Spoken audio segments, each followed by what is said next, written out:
नमस्कार, मेरा नाम प्रशांत है और आप देखना शुरू कर चुके हैं डेली लाइन का डेली डिस्कशन शो। और डेली डिस्कशन में आज बात करेंगे एक ऐतिहासिक बदलाव की। हिंदुस्तान की सियासत में ये एक मील का पत्थर साबित होगा, क्योंकि कई दशकों से ये मामला अटका हुआ था। जी, मैं बात कर रहा हूँ महिला आरक्षण की। और महिला आरक्षण इसलिए भी बहुत ज़्यादा इम्पोर्टेंट हो जाता है क्योंकि आज नई संसद का उद्घाटन, आज पहला दिन सत्र का, नई संसद में पहला दिन, और पहले ही दिन महिलाओं के नाम से हम इसी पर बात करेंगे। और इस पर बात करने के लिए हमारे साथ हमारे सहयोगी अभिषेक पांडे जी भी मौजूद हैं। अभिषेक भाई, ये जो आरक्षण आया, आरक्षण बिल जिस तरीके से विधेयक पेश किया गया, पटल पर रखा गया, इसको लेकर के देखिए बहुत सारे लोगों में अभी भ्रांतियां भी होंगी। क्या होगा, कैसे होगा, कब लागू होगा, आरक्षण में किस तरीके से आरक्षण मिलेगा, बहुत सारे सवाल हैं लोगों के दिमाग में। मैं चाहता हूं आज उस पर बात की जाए। मेरा पहला सवाल यही है, क्या होगा इसमें? देखिए, अभी तो जैसे ही दोनों सदनों से इसको एक बार अनुमति मिल जाएगी, राष्ट्रपति दस्तखत कर देंगे, उसके बाद एक कानून बन जाएगा, नाम भी दे दिया गया है इस अधिनियम को। उसके बाद ये रास्ता साफ हो जाएगा कि लोकसभा और विधानसभा यहाँ पर महिलाओं को 33% रिजर्वेशन मिलने लगेगा। राज्यसभा और विधान परिषद, क्योंकि वो इस दायरे से बाहर होते हैं, वहां पे लागू नहीं होगा। लोकसभा और विधानसभाओं में देश की सभी इसको लागू करना पड़ेगा।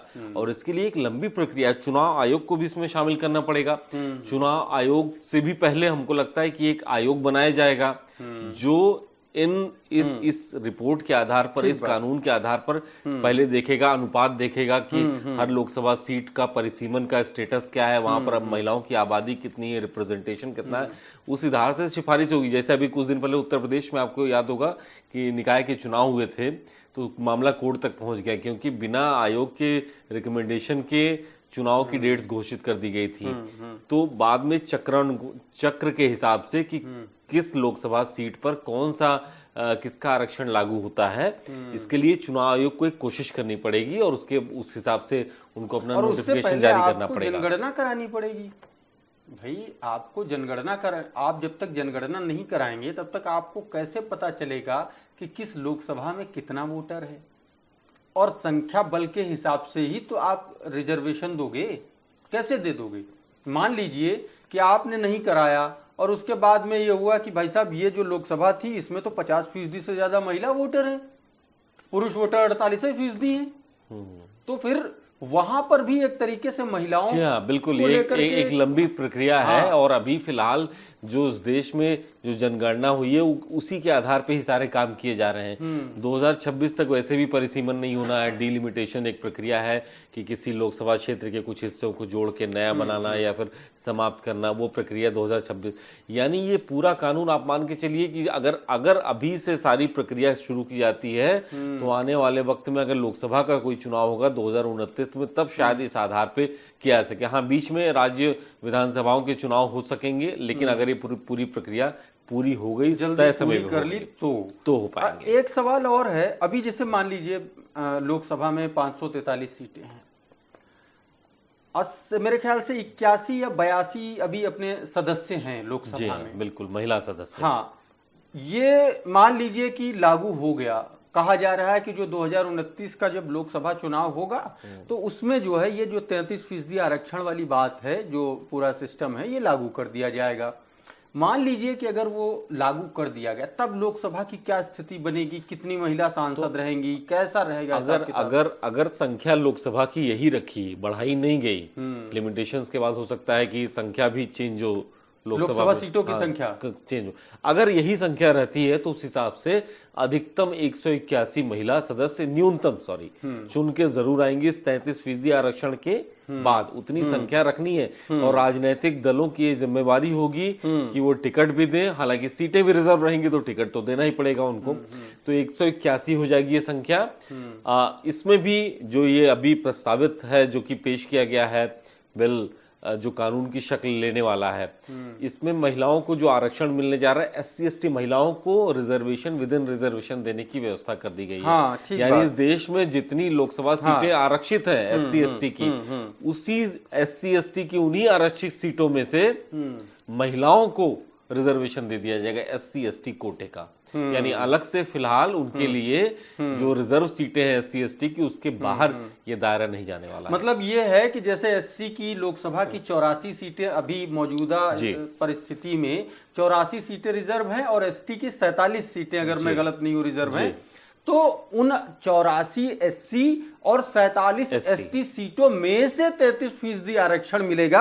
आप इसको ऐसे समझ सकते हैं कि एक तरीके से आप ये कह सकते हैं जो 84 सीटें हैं उनमें से फिर 28 सीटें, उसी में से 28 सीटों पर महिला SC लड़ेगी चुनाव, और जो ST 47 सीटें उनमें से 16 सीटों पर महिला ST चुनाव लड़ेंगी।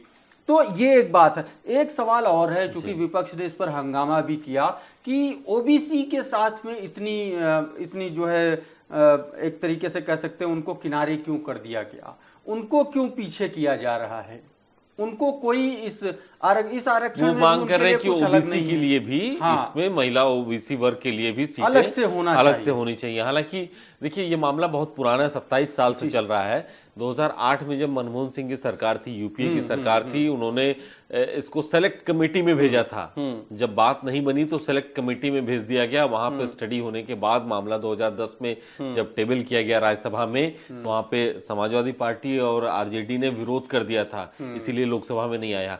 उस ड्राफ्ट में भी कांग्रेस के उस ड्राफ्ट में भी, जबकि ये लोग सहयोगी पार्टी थे, उस ड्राफ्ट में भी OBC को लेकर के कोई प्रावधान नहीं था, और इसीलिए तो विरोध कर रहे थे कि इसमें OBC को मिलना चाहिए। यानी उस समय की जो सेलेक्ट कमेटी थी, जब 2008 में मनमोहन सिंह की सरकार थी, उसने स्टडी किया, या उसके बाद भी जो मामले आए हैं, उसमें इस बात को देखा गया है कि अभी हमको SC ST को ही हमको रिजर्वेशन देना है। इसीलिए 1/3 रिजर्वेशन जो 33% का है, 1/3 रिजर्वेशन SC ST महिलाओं को ही दिया जा रहा है। फिलहाल OBC इससे बाहर इसीलिए रखा गया है। अच्छा, मतलब ये है कि जैसे 84 और 47 ये जो SC और ST की सीटें हैं, ये आपने अलग कर दिया। अब बची हमारे पास 412 सीटें जी। तो 412 जो सीटें हैं उनमें से फिर 33% आरक्षण, मतलब उन 412 में से जो 33% सीटें होंगी, क्या उन पर महिला, सामान्य महिला और OBC महिला चुनाव लड़ सकेंगी क्या? वो तो ओपन सीटें हैं, वो फ्री सीटें हैं, ओपन है, ओपन टू ऑल है। नहीं, मेरा सवाल ये है कि 412 सीटें जो बची जी, क्योंकि ये भ्रांति है लोगों में, बड़ा कंफ्यूजन है इस बात को लेकर के कि जो 412 सीटें बची 84 और 47 के बाद, SC और ST के बाद में जी, तो उन 412 सीटों का 33% महिलाओं के लिए रिजर्व होगा, सामान्य वर्ग की महिलाओं के लिए। नहीं, देखिए, नहीं ऐसा नहीं है, इसलिए क्योंकि लोकसभा में जो हमने देखा कि SC ST के लिए तो रिजर्व है, OBC का कोई प्रावधान नहीं है इसमें। तो ऐसे में OBC को लेके इसीलिए तो डिमांड की जा रही है कि OBC महिलाओं के लिए भी इसमें एक व्यवस्था की जाए, ताकि उनके लिए भी सीटें रिजर्व हो जाए। क्योंकि अभी मैं कहीं पढ़ रहा था तो उसमें ये बताया गया, क्योंकि अभी हम लोग भी रिसर्च ही कर रहे थे और बहुत सारी चीजें अभी पकने में वक्त भी है, तो हो सकता है कुछ एक आध पॉइंट इधर उधर हो सकता है। तमाम सारे लोग तमाम तरीके से लिख रहे हैं, बता रहे हैं, लेकिन अभी तक जो समझ में आ रही है चीजें कि जो 412 सीटें हैं उनमें से जो 33% होता है, लगभग इसका होता है 137 सीटें जी। तो उसमें से तमाम लोग ये लिख रहे हैं कि जो 412 में से 137 सीटें हैं, फिर उन पर OBC महिला और सामान्य महिला चुनाव लड़ेंगी। बाकी जो सीटें हैं उस पर वो सारी सामान्य सीटें रहेंगी, उस पर कोई भी चुनाव लड़ सकता है। जी हाँ, देखिए ये कानून आने के बाद आपको SC ST की सीटें निकाल दी जाए, तो उसके बाद जो ये सीटें बच रही हैं उस पे कानूनन उस लोकसभा सीट को या उस विधानसभा सीट को आरक्षित कर दिया जाएगा महिला के लिए, चाहे उस पे OBC लड़े या सामान्य महिला को कंटेस्ट कराई जाए, उनको चुनाव लड़ाई जाए। तो कुल जो संख्या 181 हो सकती है, उस हिसाब से अगर चला जाएगा तो संसद में महिलाओं की एक अच्छा प्रतिनिधित्व देखने को मिलेगा, जिसमें SC ST महिलाओं की सुनिश्चितता कराई जाएगी, वो पहुंचे, इसलिए उनके लिए रिजर्वेशन अलग से दिया गया है। हर तीसरा सदस्य एक तौर पर आप कह सकते हैं महिला सांसद के तौर पर होगा, और कुछ यही स्थिति जो है राज्यों में विधानसभाओं की बनेगी। मान लीजिए कि उत्तर प्रदेश में 403 विधानसभा सीटें हैं और उसमें से 33% महिलाओं को रिजर्वेशन मिलेगा। अभी तो उत्तर प्रदेश में स्थिति बहुत अच्छी है नहीं, हाँ, 10 अभी फीसदी के 48 आसपास हैं। 48 महिलाएं हैं केवल उत्तर प्रदेश की विधानसभा में।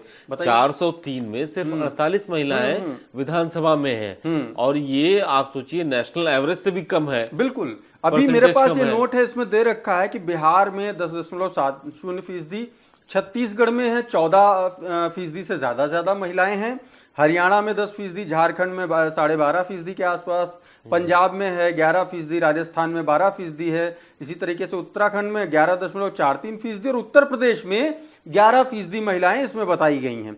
लेकिन सबसे जो बड़ी बात है लोकसभा को लेकर के, सबसे अच्छा रिप्रेजेंटेशन जो है वो बंगाल दे रहा है। बंगाल में सबसे ज्यादा महिलाएं बता रही, विधानसभा में भी और लोकसभा सांसद के तौर पर भी बंगाल से सबसे अच्छा रिप्रेजेंटेशन है।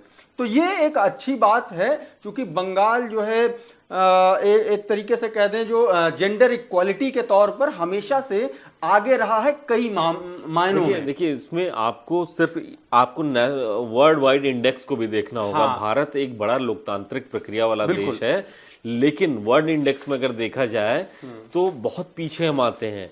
200 देशों की सूची में 148 नंबर के करीब हम आते हैं जब हम महिलाओं का रिप्रेजेंटेशन की बात करते हैं। संसद में हम देखते हैं।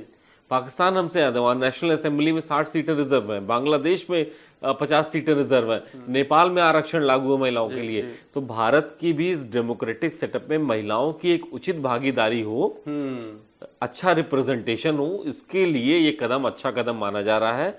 लंबे समय तक छोटी छोटी बातों को लेकर के नहीं पास हो रहा था, लेकिन अगर ये होता है तो देश की हालांकि सरकार ने इसमें ये भी बोला है कि भाई 15 साल के बाद हम इसमें रिव्यू करेंगे, अगर जरूरत पड़ी तो इसको खत्म करेंगे, नहीं तो इसको हम कंटिन्यू करेंगे। इस पर अभी सरकार ने अपने दरवाजे पूरी तरीके से ना तो बंद किए ना तो खोले हैं, ये कहा जा सकता है। लेकिन अच्छी बात यह है कि अब हमारी संसद में, हमारी विधानसभाओं में महिलाओं को जो रिप्रेजेंटेशन की बात है, जो पिछले 3 दशक से ये कह लें कि एकदम अटका हुआ था तमाम सारे गतिरोधों को चलते, अपनी अपनी व्यक्तिगत इंटरेस्ट को लेकर के, अब वो चीज एक बार फिर से पटल पर है।